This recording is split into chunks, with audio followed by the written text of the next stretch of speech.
Well, DJ Switch is now in hiding, but is bravely joining us to speak about what happened that night and what has happened since. And we thank you for doing that. The videos that you posted have made you a target, and there are claims that the Nigerian army has been trailing you, threatening your life and forcing you to flee the country. The army has denied those claims, saying, and I quote, "There are bigger fish to fry," end quote. Tell us what you saw that night and what is going on now. Well, thank you for having me, Becky. Thank you for giving us your platform to continue talking and sharing this story. What I experienced that day was the worst experience in my life.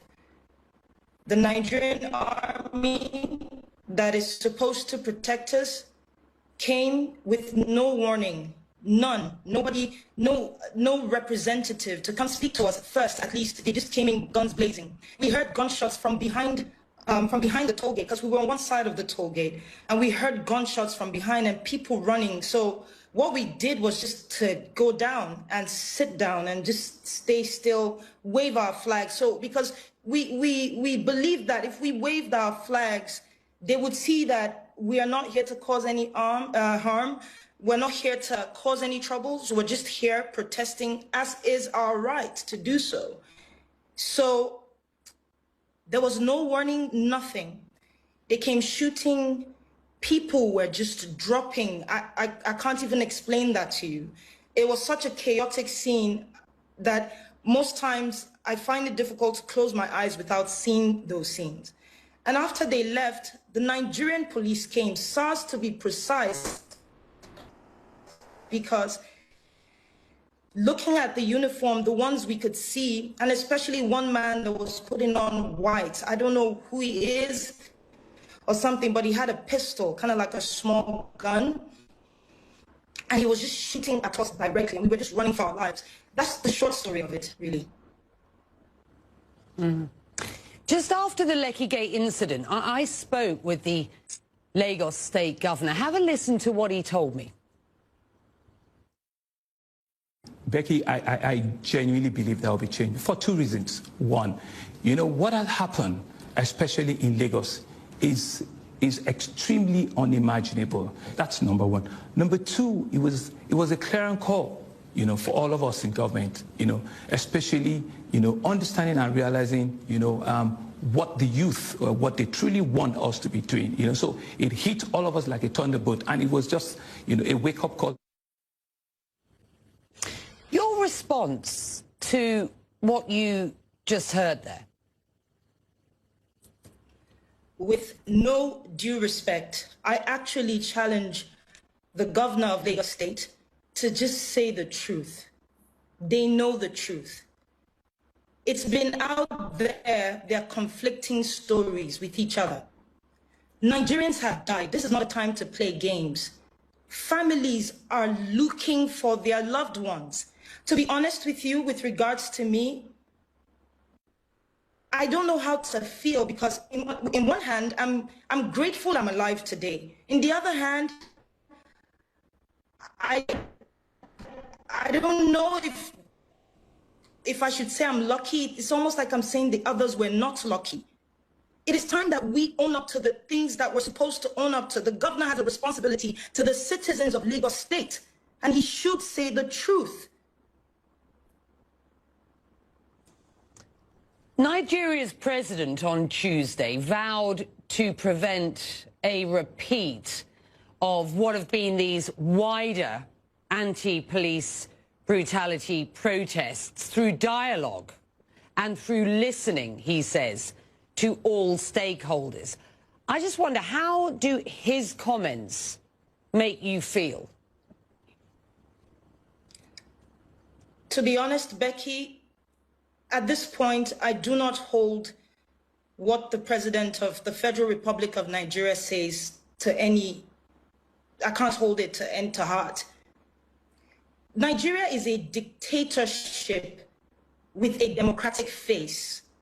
And I think that is primarily to please the international communities. It is our right to protest anything that we see and change that we demand. The Nigerian government has used force from the beginning, starting with trying to infiltrate a peaceful protest with thugs. That didn't work out. And then they've moved to bringing the military in. So the same government that says that they had banned SARS, and this is going for 4 to 5 years now, they keep banning the same SARS, is saying that he wants to have a dialogue. The president hasn't even come out once to address the shooting at the toll gate. So no, Becky, I do not take his word to heart. We need action, we need change, and most importantly, we need accountability. You've said about this whole experience, and I quote here, "It is cause for what I believe is just. It is shock at the response of my government towards the people it is sworn to protect. It is courage to speak up no matter what. And for me, the will to see justice, accountability and a change in Nigeria, no matter how much is offered to me or threats to me." Do you believe that change will come? And how long do you think you will need to stay in hiding for? To be honest, I will start with the fact that the will is there. This generation, as we like to call ourselves, we call ourselves Sorosoke. That means speak up. Unlike the past, where they've oppressed our parents, they've misinformed our parents because we didn't have social media back then. They owned the media houses, they owned the newspapers. But this is a different generation. And that goes to the end where I said that I believe strongly that Nigeria will change. It's not a sprint, it's a marathon. And now the Nigerian people, especially this generation, they are speaking up. The shock for me was to see that for the first time, something that gave me such belief. I never thought I would see Nigerians come together with the same voice and speak in one voice, demanding change, demanding an end to police brutality. I never thought that our government, first time they're seeing this, would respond in the action with which they did. Seizing the passport of Mo, for example, arresting Yeroms, chasing people out of town and literally out of the country. I believe that the fact that I have been given a second chance at this life, I don't know what will happen to me. I don't know what will happen to my career. All my bookings, everything is gone. I don't know. But what I do know is this. The fact that I have this chance, I will use this opportunity to tell the story. No matter the length, no matter the breadth, I would use the opportunity to tell the story. My hope is to go back home. I don't want to run anywhere. People think that I have sought some sort of asylum. That is not a fact. But you can't chase down everything. Those things are not important. I want to be able to go home. But I want to make sure that I've gotten my story out and the story of other witnesses out under oath. And then when I'm done, I go home. If they want to pick me up at that point, there's nothing to try and silence me for anymore. So if they still want to pick me up, no problem.